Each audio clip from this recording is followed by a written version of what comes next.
بسم الله الرحمن الرحیم. ډاکټر معراج محمد خالد یم، د عمومي داخله ناروغیو متخصص. غواړم چې تاسو سره نن د یو مهم موضوع په اړه خپل لیدلوری شریک کړم چې هغه د یو ناروغ څخه د یو ښه تاریخچې اخیستل دي. نو په دې اړه باندې یو لنډ معلومات وړاندې کوم، هیله ده چې ستاسو د توجه وړ وګرځي. تاریخچه اخیستل دا یو مهم بخش دی د ناروغ څخه د ناروغۍ د تشخیص لپاره. کله چې موږ غواړو چې یوه ناروغي تشخیص کړو، نو د ناروغۍ د تشخیص لپاره د درې خبرو ترسره کول دا ضرور دي. یو د یوې ښې تاریخچې اخیستل، یو د یوې ښې تاریخچې اخیستل دي. نو د ناروغ څخه باید یو ښه تاریخچه واخیستل شي. دویم هغه د یو ناروغ ښه ښایسته فزیکي معاینه ده. یو عمومي فزیکي معاینه ده او یو د هر سیستم فزیکي معاینه ده.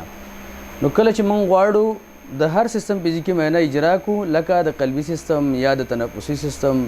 یا د هضمي سیستم، نو تر هغې وړاندې باید د عمومي فزیکي معاینه دا حتمي ترسره کړو. او بالاخره د خپل ناروغۍ د تشخیص لپاره یا د دغه ناروغ د ناروغۍ د تشخیص د کنفرم کولو لپاره موږ تاسو به یو لړ لابراتواري معاینات ناروغ ته ترسره کوو، کوم چې د دغه ناروغۍ د تشخیص لپاره ضروري وي. نو دغه درې خبرې چې تاریخچه اخیستل او یو ښه فزیکي معاینه اجرا کول او لابراتواري معاینات ترسره کول د یو ناروغۍ د تشخیص او دپاره او معلومولو لپاره ډیر ضرور دي. اول قدم کې راځو چې د یو ناروغ څخه موږ تاریخچه اخلو، کوم ټکي باید په نظر کې وساتو. اوله خبر دا ده چې کله موږ د ناروغ څخه تاریخچه اخلو، ناروغ ته باید ځان معرفي کوو. مثلا زه ډاکټر معراج خالد یم، یا که هر څوک ډاکټر وي، نو اول باید ځان ناروغ ته معرفي کوو. او که چېرته د فاکولټي محصل وي، نو د فاکولټي محصل باید ځان معرفي کړي چې تر څو د نورو خلکو سره د توپیر وشي. زه 4 کال محصل یم، زه 5 کال د طب پوهنځي محصل یم، زه د 3 کال د طب پوهنځي محصل یم. دویم ټکی دا دی چې د ناروغ سره باید زموږ برخورد صمیمانه وي، د خواخوږۍ پر بنیاد وي، د دوستۍ او د نرمښت نه ډک وي. ناروغ سره باید چلند زموږ بد نه وي. د ناروغ سره باید زموږ برخورد د پیغور، سپکاوي او داسې د بېهوده‌توب په شکل باندې چې داسې یو چلند ورسره وکړو چې ناروغ د خفګان سبب شي، په دې شکل باید نه وي. کله چې اول ځل د ناروغ سره مخامخ کیږو، نو موږ باید اکټیو یو، فعال اوسو، تر څو ناروغ پوه شي چې ډاکټر ماته متوجه دی. ناروغ مخ ته باید پوره متوجه اوسو او په داسې وضعیت کې باید کینو چې هغه آرام او کوم چې عام کیناستل دي، یعنی یو خ په بله باندې وانړو او یا په چوکۍ په شاته تکیه کړې وي، او په داسې شکل باندې چې هغه د ناروغ داسې فکر وکړي چې دا ډاکټر ماته متوجه نه دی، یا ډاکټر متکبره دی، یا د تکبر په شکل باندې ناست دی. همیشه باید ناروغ ته غوږ کېږدو، او کله چې ناروغ خبرې کوي، د ناروغ خبرو کې باید مداخله ونه کړو. بله مهم ټکی دا دی چې په داسې لهجه د ناروغ سره خبرې وکړو چې ناروغ ورباندې ښه پوه شي. داسې اصطلاحات او داسې خبرې باید ونه کړو، الفاظ او لغتونه استعمال نه کړو چې د ناروغ د نه فهم وانخلي، ناروغ پرې پوه نه شي. یا مثلا موږ پښتانه یو پښتو باندې تاریخچه اخلو د ناروغ نه، نو موږ ناروغ ته انګلیسي او یا طبي اصطلاحات استعمال نه کړو. بله مهمه خبر دا چې د ناروغ شخصي فعالیت دا باید موږ مختل نه کړو، د هغه د شخصي فعالیت معنی ونه ګرځېږو. لکه مثلا ناروغ په روغتون کې ناست دی، روغتون کې دی، او تاسو ورځئ د هغه نه هسټري اخلئ یا تاریخچه اخلو، او هغه خوراک کوي یا چای څښي او یا لمونځ کوي، نو موږ باید داسې ونه کړو چې ته د خپل خوراک بند کړه یا د لمونځ پرېږده، اول راشي زه تا نه تاریخچه واخلم. نه، کله چې ناروغ خپل شخصي فعالیت لکه خوراک وي، څښاک وي او یا لمونځ وي، هغه خپل سرکار سره ته ورسي، هغې نه وروسته به ورته راشو او بیا به د ناروغ څخه پوښتنې وکړو او د ناروغ نه به تاریخچه واخلو. بله مهم ټکی په دې کې دا دی چې اول باید ناروغ ته غوږ کېږدو او کله چې ناروغ ټولې خبرې خلاصې کړي بیا د ناروغ څخه ضروري پوښتنې وکړو. بل مهم ټکی د طبي اصطلاحاتو استعمال دی. ناروغ ته باید طبي اصطلاحات استعمال نه کړو. او بل مهم ټکی دا چې راهنمایي کوونکې پوښتنې باید ناروغ نه ونه کړو چې په هو او نه سره ځوابیږي. چې مثلا ټوخی لري درته وایي چې هو، سینه یې درد کوي هو، په داسې شکل باید موږ د ناروغ څخه پوښتنې ونه کړو. د ناروغ څخه باید داسې پوښتنې وشي چې ناروغ تاسو ته خپل تکلیف په ښه شکل سره ووایي. لکه مثلا څه لپاره روغتون ته راغلي یئ، څه ډول د سینې درد لرئ، څه شته په مشکل کې یئ، او همدارنګه ناروغ ته تشریح کوي چې تاسو څه کوئ او څه دپاره یې کوئ. کله چې له ناروغ څخه خبرې کوو نو په دې وخت کې به عین وخت کې موږ لیکل نه کوو، تاریخچه به لیکو نه، ځکه ناروغ داسې فکر کوي چې ډاکټر ما ته متوجه نه دی.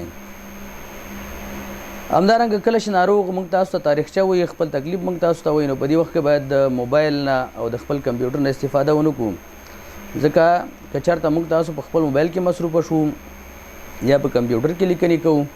نو ناروغ به داسې فکر وکړي چې زه ډاکټر ته لګیم خبرې کوم خو ډاکټر ما ته متوجه نه دی. کله چې تاریخچه پوره کړئ نو بیا یې ولیکئ، او که کومه خبره مو له یاده وتې وي له ناروغ څخه بیا تپوس وکئ، پوښتنه وکئ. همدارنګه ناروغ تشویق کړئ چې خپل مکمل معلومات درته ووایي، او بیا ترې دا پوښتنه وکړئ نور څه مشکل لري او نور څه ستونزه لري. کله چې ناروغ څخه د تاریخچې اخیستل خلاص کړئ نو له ناروغ څخه مننه وکړئ. اوس راځو دې ته چې تاریخچه موږ اخلو، د چا نه باید تاریخچه واخلو؟ اول دا چې د تاریخچې د اخیستلو دپاره ښه منبع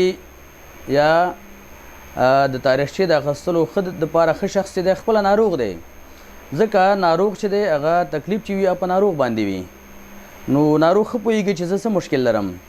نسبت په یواز ته، نسبت ملګري ته، ځکه درد او مشکل او تکلیف په یواز او په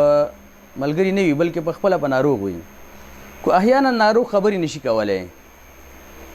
غیر شعوري حالت کې راغلی وي موږ تاسو ته، نو په دې وخت کې بیا کولی شو چې د کورنۍ د غړي نه تاریخچه واخلو، د یو نږدې ملګري نه چې دې سره راغلی وي، کومه صحنه کې چې دته واقع پیښه شوې، ناروغي پیښه شوې ده، د ثاني شاهد نه پوښتنه کولی شو. که چېرته پولیسو راوړی وي روغتون ته دا ناروغ، نو د پولیس نه باید پوښتنه وکړو چې په کوم حالت کې تاسو دا ناروغ پیدا کړم. د امبولانس ډریور چې که چېرته ناروغ امبولانس را جګ کړی وي، امبولانس ډریور را پورته کړی وي او روغتون ته یې راوړی وي، د امبولانس ډریور نه باید پوښتنه وکړو چې تاسو ناروغ په کوم حالت کې پیدا کړ. او د دې ټولو سربیره د روغتون لیک یا ریفر شیټ دا زموږ تاسو دپاره د تاریخچې یو منبع ده. کله چې یو ناروغ له یو روغتون څخه بل روغتون ته انتقالیږي نو هغه دپاره یو ریفر شیټ ورکوي یا یو خط ورکوي، او په دې خط کې په دې لیک کې د ناروغ ټول احوال لیکل شوي وي چې ناروغ دوی ته په کوم حالت کې راغلی و، کوم معاینات ورته دوی کړي دي، او دوی پې کوم تشخیص ښه و، کوم درملنه دوی شروع کړې وه، او دوی تاسو ته ناروغ څه دپاره ریفر کړی دی. مثلا کونړ یا لغمان ولایت کې یو مریض وي او قلبي حمله ور باندې راغلی وي، نو هغه سینې درد وي ورته، نو هغه ټوله تاریخچه هغلته تاسو ته په ریفر شیټ کې لیکل شوي وي، ټول معاینات لیکل شوي وي، او کومه درملنه چې ورته هلته شوي وي هغه هم لیکل شوي وي. او بیا چې کله هغوی خپل هدف ستا چې څه دپاره یې رالیږلی، مثلا انجیوګرافي دپاره دې رالیږلی، انجیوپلاسټي دپاره رالیږلی دی، نو دغه څو کسانو چې د دوی څخه باید موږ تاریخچه واخلو. ښه، اوس خبره دا ده چې د ناروغ په تاریخچه کې د کومو شیانو باره کې پوښتنه باید وشي. اول د ناروغ نوم،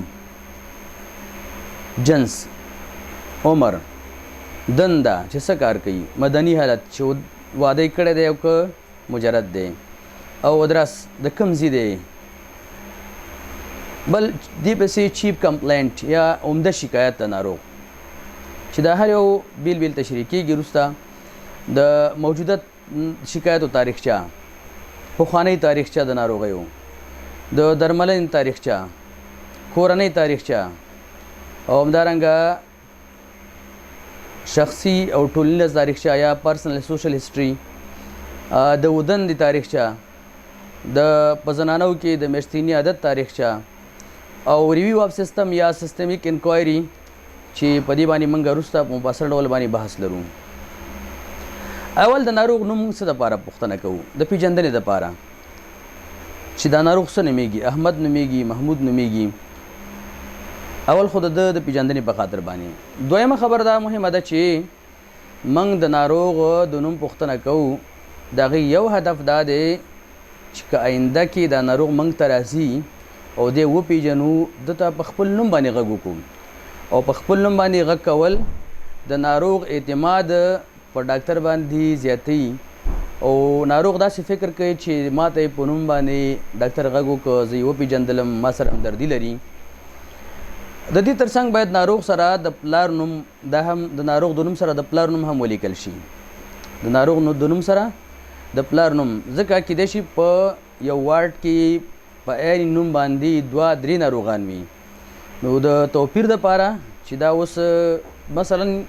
په وارډ کې 3 ناروغان بستر دي، احمد او احمد. اوس دا چې کوم احمد دی، دغه معاینات د کوم احمد دي، دا دوا د کوم احمد ده، نو دې دپاره باید موږ د دې د پلار نوم ورسره ذکر کوو چې دا احمد د مثلا احمد د ګل محمد زوی. او که چېرته زنانه وي کولی شو چې د خاوند نوم ورسره ذکر کوو. نو د دې دپاره چې توپیر وشي د ناروغانو، نو موږ د ناروغ د نوم سره د ناروغ د پلار نوم، او که چېرته زنانه وي کولی شو چې د ناروغ د زنانه ناروغې د خاوند نوم ورسره ذکر کوو. بل د ناروغ د عمر پوښتنه کوو. که چېرته دقیق عمر ورته معلومه نه وي، کولی شو چې موږ تاسو د ناروغ اټکلي عمر ولیکو. زموږ ستاسو په ټولنه کې اکثره ناروغان داسې وي چې دوی ته خپل عمر معلومه نه وي چې زما عمر څومره دی، نو د هغوی عمر موږ اټکلي لیکو. او د عمر اهمیت دا دی چې ځینې ناروغۍ دا د ماشومتوب په عمر کې رامنځته کېږي، ځینې ناروغۍ دا په متوسط عمر کې زیاتې وي، او ځینې ناروغۍ داسې دي چې هغه په زړو خلکو کې یا په زیات عمر لرونکو خلکو کې، محسنو اشخاصو کې دا زیاتې وي. مثلا ماشومتوب کې د زړه ولادي ناروغۍ، د زړه د والونو ناروغۍ یا والر هډ ډیزیز چې ورته وایي، ویلیم ټیومر، همدارنګه ځینې سایر ناروغۍ لکه پولیو، میزل یا شرع، چکن پاکس او دا ممس او یا بغوټ چې ورته وایي، دا ناروغۍ په ماشومتوب کې ډېرې زیاتې معمولي وي. په ډېر عمر لرونکو خلکو کې زیاتره سرطانونه، د فالج مرض یا سټروک، د زړه ناروغۍ لکه اسکیمیک ناروغۍ، د وینې لوړ فشار، د شکر دوهم ډول، او دا د سږو انسدادي یا بندشي ناروغۍ لکه COPD موږ ورته وایو چې 40 کلنۍ 50 کلنۍ نه وروسته رامنځته کېږي. بل د جنس پوښتنه کوو، جنډر یا سیکس یا جنس، چې دا میل دی که فیمیل دی. په میل او فیمیل کې دا په تاریخچه کې سره توپیر ځکه لري چې یو خو د کم د تناسلي اعضاو ناروغۍ د جینیټل اورګانز دې پورې چې کومې ناروغۍ مربوطې وي هغه دواړه جنسونو کې بېلابېلې وي. مثلا په نارینهو کې د بیناین پروسټاټ هایپرپلازیا یا BPH، او په زنانو کې PID او د PCOS یا پولیسیسټیک اووارین سینډروم او د مینسس سره مربوطې ناروغۍ یا په زنانو کې زیاتې دي یا معمولي دي او یا دي. په نارینهو کې نه رامنځته کېږي او د زنانو ناروغۍ په د ښځینهو ناروغۍ په نارینهو کې نه رامنځته کېږي او د نارینه ناروغۍ دا بیا په ښځینه جنس کې نه رامنځته کېږي. دا د هر چا خپلې ناروغۍ دي. خو دې نه علاوه یو شمېر نور ناروغۍ داسې دي چې هغه هم ځینې په نارینه جنس کې ډېرې معمولي دي او ځینې په ښځینه جنس کې. لکه مثلا هغه ناروغۍ چې په نارینه جنس کې ډېرې معمولي دي لکه کرونري ارټري ډیزیز، برانکوجینیک کارسینوما، کرونیک ابسټرکټیو پلمونري ډیزیز، هیموفیلیا، دا په نارینهو کې زیاتې کامن دي. او هغه ناروغۍ چې په ښځینه جنس کې ډېرې معمولي دي لکه سیستمیک لوپس اریتیماټوسس یا اسیلي ورته وایو، میکزیډیما، کالکولس کولیسیسټایټس یا د تریخي تیږې او همدارنګه د تریخي التهابونه، پرایمري بیلري سیروسس، کوریا،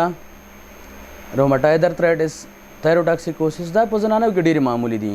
نسبت نارینهو ته، یعنې داسې نه ده چې په نارینهو کې نه رامنځته کېږي، په نارینهو کې هم رامنځته کېږي، خو په زنانو کې دا یا په ښځینه جنس کې دا ډېرې عامې دي نسبت نارینه جنس ته. بل د دندې پوښتنه کوو چې څه کار کوي. د دې څخه د ناروغ اجتماعي حالت، اقتصادي حالت موږ ته معلومیږي، د ناروغ علمي سطحه او همدارنګه د ځینو خاصو ناروغیو سره مخامخ کېدل چې هغه د دندې سره تړاو لري دا موږ له معلومیږي. لکه مثلا انترکس او کانګو ناروغۍ د اکثره په شپنو او قصابانو کې وي، یا د مثانې سرطانونه په هغه خلکو کې ډېر معمول دي چې د رنګونو په فابریکو کې کار کوي. د دې نه علاوه د وریکوز وین موږ ورته ویو د اکثره په ترافیکانو کې ډېر زیات وي، ځکه دوی ډېر زیات وخت لپاره ودرېږي. نو ډېرې ناروغۍ داسې دي چې هغه د دندې سره تړاو لري. بل د ناروغ د مدني حالت پوښتنه کوو چې ناروغ مجرد دی، واده یې کړی دی او یا کونډ دی، کونډه ده، او همدارنګه په نورو هیوادونو کې اکثره د ډایورس یا د طلاق شوي باره کې هم پوښتنه کول کېږي. نو ادرس پوښتنه کوو، ځکه ځینې ناروغۍ په ځینو ساحو کې انډیمیک وي چې یو څوک د کم ځای دی، یو خو د ناروغ ادرس یې معلومیږي، بل ځینې ناروغۍ په ځینو ساحو کې دا معمولی وي، انډیمیک وي،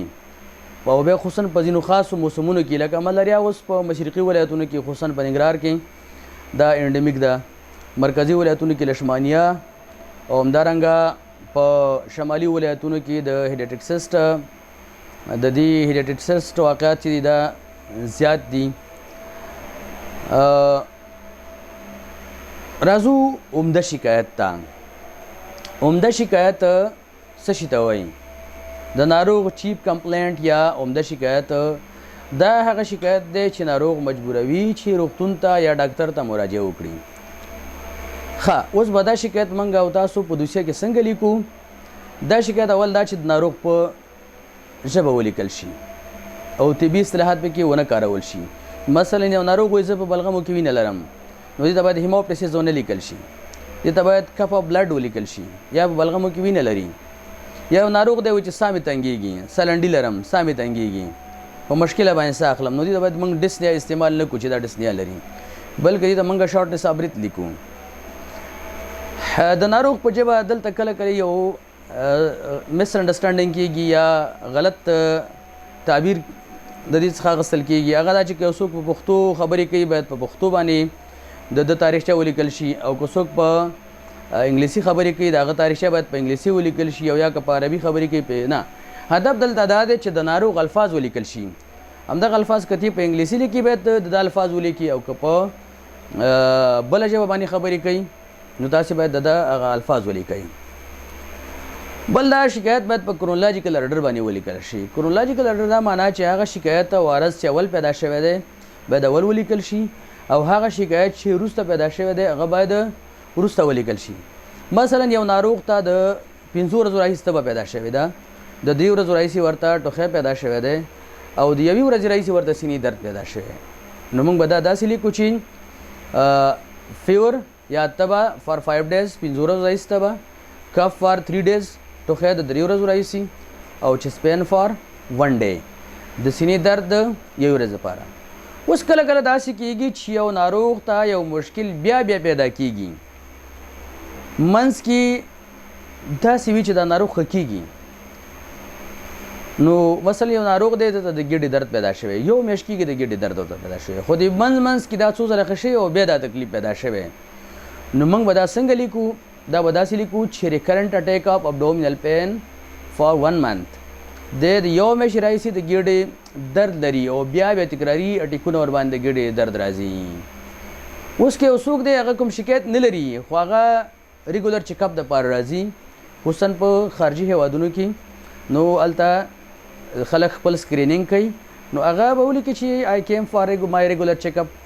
او یا ځینې وخت ناروغ چې زه د زړه د روټین معاینات لپاره راغلی یم، آی کیم فار مای ریګولر هرټ روټین ایگزامینیشن، دا دته به یا روټین هرټ انویسټیګیشن دپاره دا راځي، نو دی سی جی کوي یا ایکوکارډیوګرافي کوي یا ټي جي کولیسټرول کوي، فاسټیک بلډ شوګر کوي، او یا نور معاینات کوي. نو موږ تاسو به په دوسیه کې لیکو چې د زړه د روټین معاینات لپاره روغتون ته راغلی او مراجعه کړې ده. اوس راځو دې ته چې د ناروغ موجوده شکایت د دې تاریخچه یا هیسټري اف د پریزنټ النس. نو موجوده شکایت دا موږ او تاسو په 3 پاراګرافونو کې دا تشریح کوو او یا یې لیکو. اول پاراګراف چې دی هغه د دې موجوده شکایت مکمله تشریح ده په منظم ډول باندې. څه وخت شروع شوی دی، په څه ډول رامنځته شو، څنګه په مخ روان دی، منځ کې وقفه شته نشته، دوامداره دی. او دویم پاراګراف کې بدالي کو چې نور کوم اعراض ورسره دي، اسوسییټډ سمپټمز دي یا نور تړلي او زیمه اعراض ورسره شته که نشته دی. بس یو څوک دی هغه د ګیډې درد لري، د ګیډې درد سره زړه بدوالی شته که نشته دی، کانګې شته که نشته. او بل دا چې دریم پاراګراف بدایي چې کوم درمل د همدغه تکلیف دپاره استعمال شوي دي او دوی ورته کوم نتیجه ورسره ورکړي که نه دی ورکړي، او دا درمل په کوم دوز استعمال شوي دي، څومره وخت دپاره استعمال شوي، چې دا هر یو پاراګراف اوس لږ لږ تشریح کوو. اول دا چې اول پاراګراف موږ ګورو چې عرض یا سمټم رامنځته شوی د ناروغ شکایت د بدن کومه برخه کې دی، یو طرف کې دی، دواړو طرف ته دی، ښي طرف ته دی، چپ طرف ته دی، مخې خوا ته دی، خلف طرف ته دی، په موضعي شکل باندې دی، په خپور شکل باندې دی، څه رقم ته کوالټي لري یا څرنګوالی څنګه دی، تیز درد دی، ګونګ دی، ثابت شکل باندې دی، شدید څومره دی، خفیف دی، متوسطه درجه باندې یا منځنۍ کچه باندې دی، او که شدید دی. د عرض شروع څه وخت شروع شوی، دوام او فریکونسي څنګه ده، سهار کې شروع شوی، ماښام کې رامنځته شوی، دوام یې څومره کړی دی، او 8 ساعته بعد راځي، 3 ساعته بعد راځي، ورځ کې څومره وخت دپاره یي، قضي راځي، په کوم ځای کې رامنځته شوی، مثلا په کور کې تکلیف ورته پیدا شو، د دندې پر ځای کې دا تکلیف ورته پیدا شو، په دکان کې، په موټر کې، په هوټل کې، او داسې نور. څه ډول دی، کرکټر وصف یې څنګه دی، مثلا د سینې درد دی، د سوزش په شان شکل لري، وصف لري، یا تیز دی یا د غوڅولو په شان وصف لري. کوم فکټورونه دغه عرض تشدیدوي او کوم فکټورونو سره دا آرامیږي. مثلا که چېرته د سینې درد د فعالیت سره زیاتیږي او د استراحت سره آرامیږي، نو موږ د زړه ناروغۍ ته فکر کوو. که د یو چا د معدې درد وي او هغې د خوراک سره زیاتیږي، موږ تاسو ګاسټرایټس ته فکر کوو یا ګاسټریک السر ته فکر کوو. که د خوراک سره آرامیږي، موږ ډاډینل السر ته فکر کوو. نو کومې خوا ته خپریږي، درد په صورت کې. نور تړلي اعراض ورسره شته که نه، مثلا یو ناروغ دی د سینې درد لري، د سینې درد سره یخه خوله ورباندې راځي نه راځي، سرګرځېږي ورباندې، زړه بدوالی ورسره شته. هدف د دې څخه دا دی چې د نورو ناروغیو څخه د دې ناروغۍ توپیر وشي. په لنډ ډول باندې یو عرض چې تشریح کوو موږ هغه د سکریټ په شکل باندې په لنډ ډول تشریح کولی شو، خصوصا دغه سکریټس د درد د تشریح دپاره ډېر په درد خوري یا په کارېږي. سکریټ کې یو دا یو مخفف دی، مینومیک دی. د دې اس حرف چې دی دا موږ ته راښیي چې اس معنا سایټ، سایټ معنا د درد ځای، کوم ځای کې رامنځته شوی دی، سینه کې دی، ګیډه کې دی، اپیګاسټریک ساحه کې دی، کوم ځای کې درد دی. او دویم دغه چې دی حرف هغه او دی. او چې دی دا معنا انسیټ، څه وخت پیل شوی دی، 2 ساعته کېږي، 1 ساعت کېږي، 3 ساعته کېږي. او دریم پکې هغه سی دی، سی معنا کرکټر. کرکټر د دې خصوصیت څنګه دی، وصف یې څنګه دی، څه رقم وصف لري، تیز وصف دی، سوځېدونکی دی، د فشار په شکل دی، سینه نیونکی دی، څه رقم ته وصف لري. او بل هر پکې چې دی هغه آر دی. آر مین راډیشن، معنا دا کوم خوا ته خپریږي دا درد، ښي طرف ته، چپ لاس ته خپریږي. او ای معنا الیویټنګ فیکټر، د کومو فکټورونو سره دا آرامیږي. مثلا یو څوک دی هغه سینه کې مې درد راځي، چې کینم استراحت وکړم درد مې ښه شي، یا ژبې لاندې د ټریګلیسرین ګولۍ یا انجسټ ګولۍ ژبې لاندې کېدم، هغې سره مې درد ښه شي. نو موږ تاسو قلبي ناروغۍ ته فکر کوو. ټي معنا ټایمینګ، دوام او فریکونسي څومره ده، 1 ساعت دوام کوي، 15 دقیقې دوام کوي. مثلا د انجینا په صورت کې درد دوام 15 تر الی 20 دقیقو پورې، او کله هم د 30 دقیقو نه زیاتېږي د ثابت انجینا په صورت کې. او که د 30 دقیقو نه زیات شي، نو موږ وایو چې دا ثابت انجینا د څه شوه، رد شوله. تشدیدونکي فکټورونه د څه شي سره زیاتېږي، ایگزاسربیټنګ فیکټرز. مثلا یو څوک دی هغه سینه کې مې درد راځي، چې کله کار کوم، مزل کوم،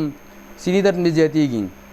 او چې کله استراحت کوم درد مې کمیږي. نو د سینې درد فزیکي فعالیت سره زیاتېږي، تاسو ډېر زیات قلبي ناروغۍ ته فکر کوئ. او سیویریټي د حرارت شدت اس معنی سیویریټي څومره شدید دی خفیف دی متوسط دی او که ډیر شدید دی ناروغ تحمل کولی نشي او دریم پاراګراف هغه چې درملنې پوښتنه وه چې موږ د دغه تکلیف دپاره د کم درمل خوړلي که نه دي خوړلي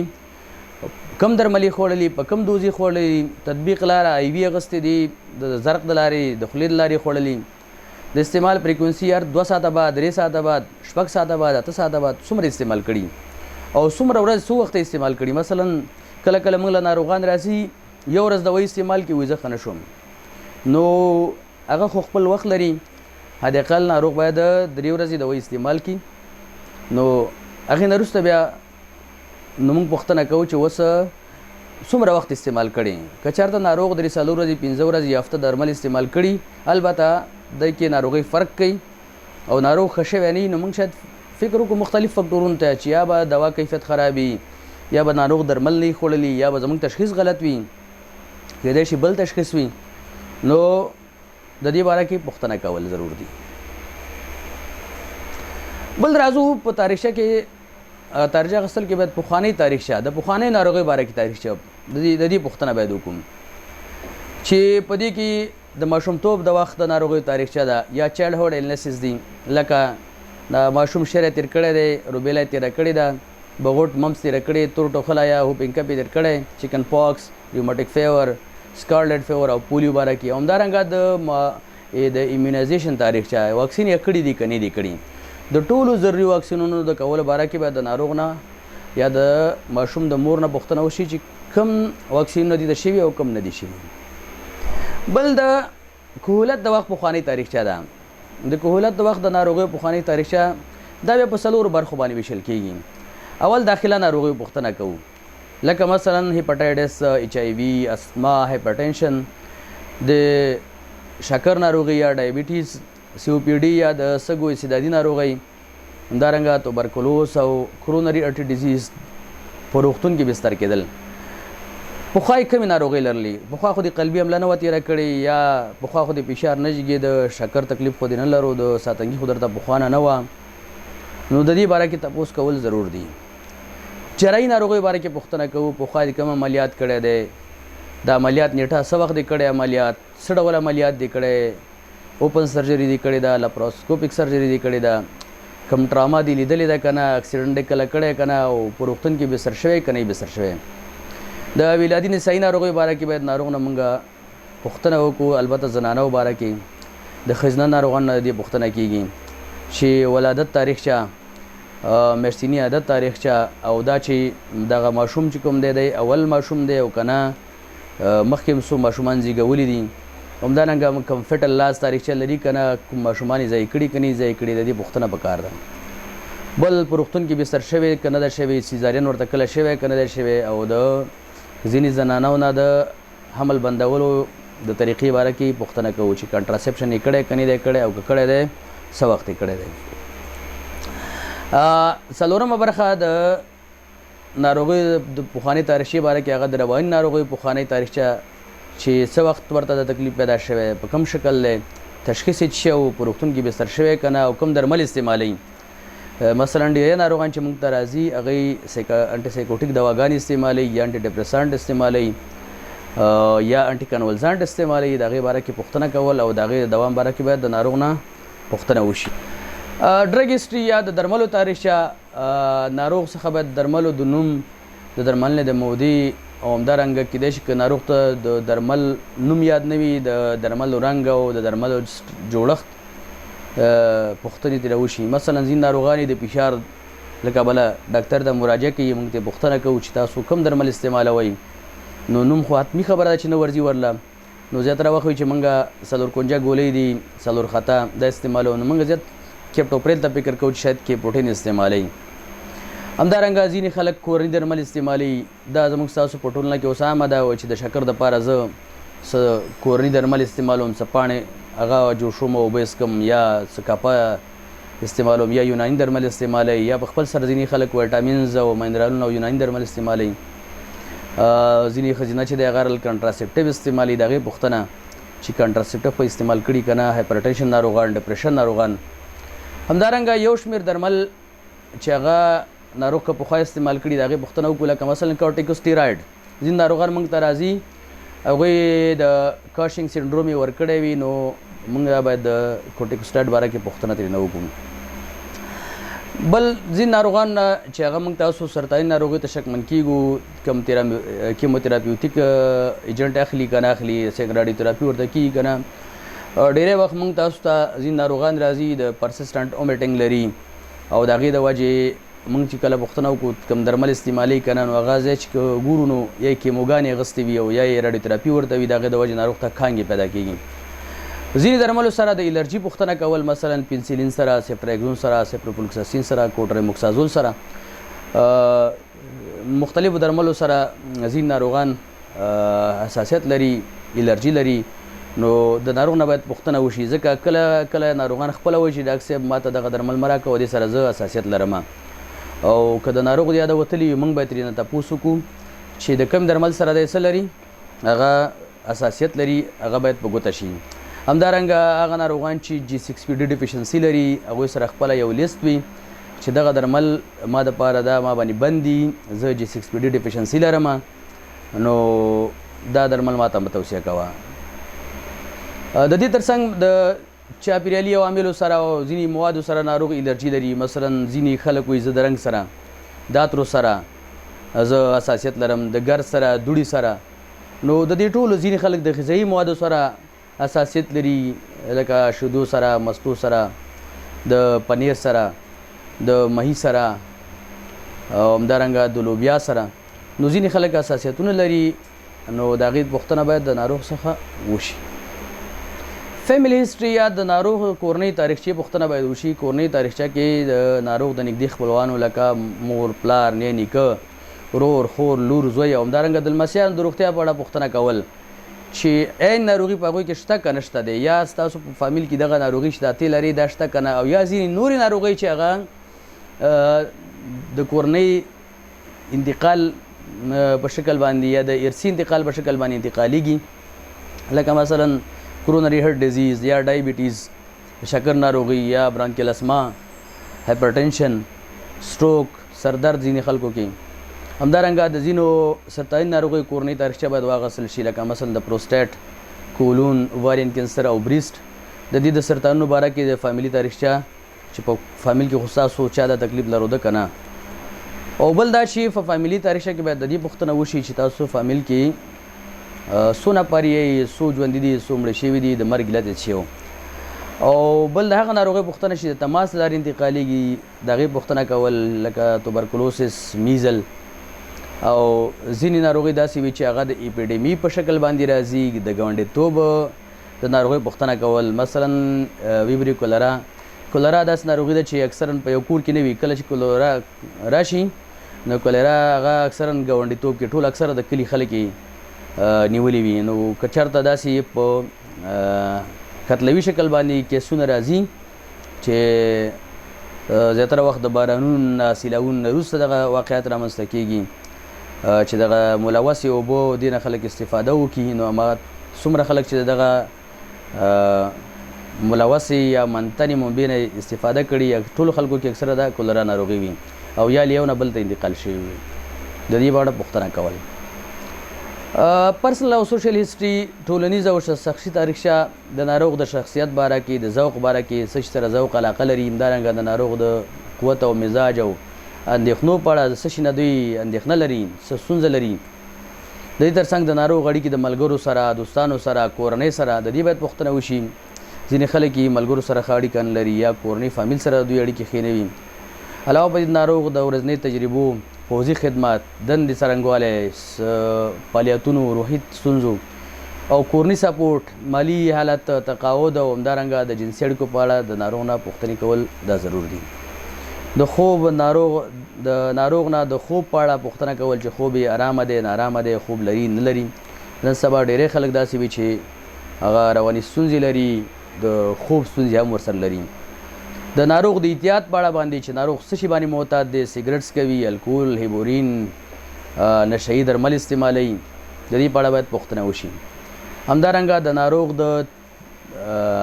تمرین په اړه د خوراک په اړه او د غذایي محدودیتونو په اړه باندې پوښتنه وشي ځینې خلک چې ځینې درمل غذایي محدودیتونه لري، مثلا شکر ناروغان باندې خواږه بند وي، فشار ناروغان باندې مالګه بند وي، نو د دې باندې پوښتنه باید وشي. همدارنګه د کافي استعمال، چای، کافي، نور کافین لرونکي مشروبات استعمالي که نه استعمالي. زیاتره ناروغان موږ تاسو ته د زړه ټکان له کبله راځي، نو که له هغو نه تپوس وشي کافي استعمالي یا چای زیات څکي یا کافین لرونکي مشروبات استعمالي، نو موږ له معلومیږي چې شاید علت یې دا وي. د دندې یا پاړه تاریخچه یا اکوپیشنل هسټري، د دندې نوعیت پاړه پوښتنه کول، د پخوانیو دندو چې پخوا یې څه کار کا اوس څه کار کې دی، په دا ځای کې خو به کار نه کوي چې هلته کیمیکلز وي یا راډیشن وي یا ایکس ری وي داسې. همدارنګه د میاشتیني عادت تاریخچه، منسټرل هسټري په زنانو کې موږ مخکې هم یاداوري وکړه چې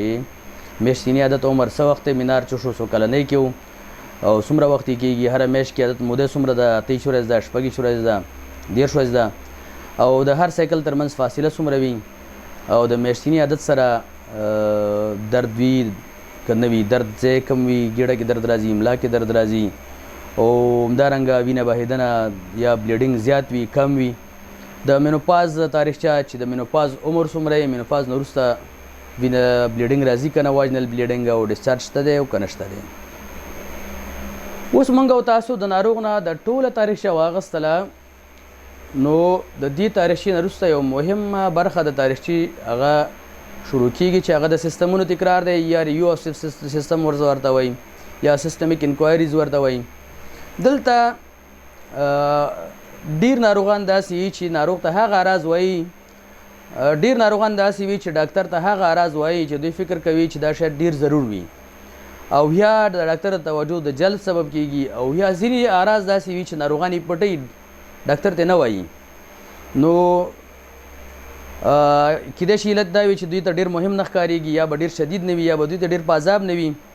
نو د دې په خاطر چې د ناروغ کوم مشکل پاتې نه شي، نو د ټولو سیستمونو د ځینې کلیدي اعراضو پوښتنه باید د ناروغ نه وشي، چې د یو شمېر اعراضو یادونه موږ دلته کوو. یو عمومي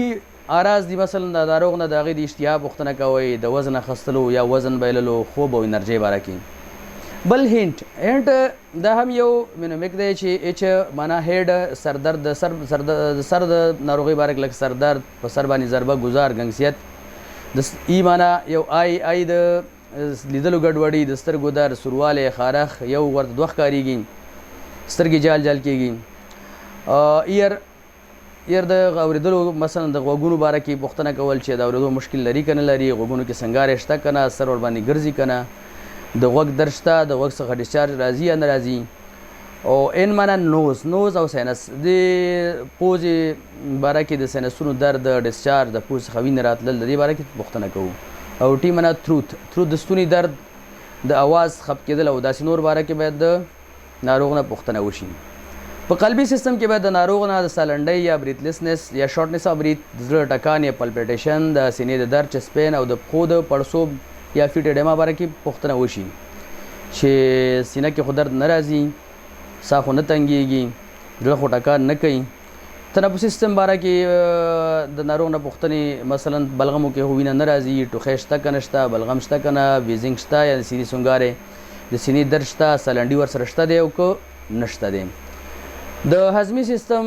د اعراضو باره کې باید ناروغ نه پوښتنه وشي چې زړه بدوالی، کانګې شته که نه، ګېډه کې درد راځي که نه راځي،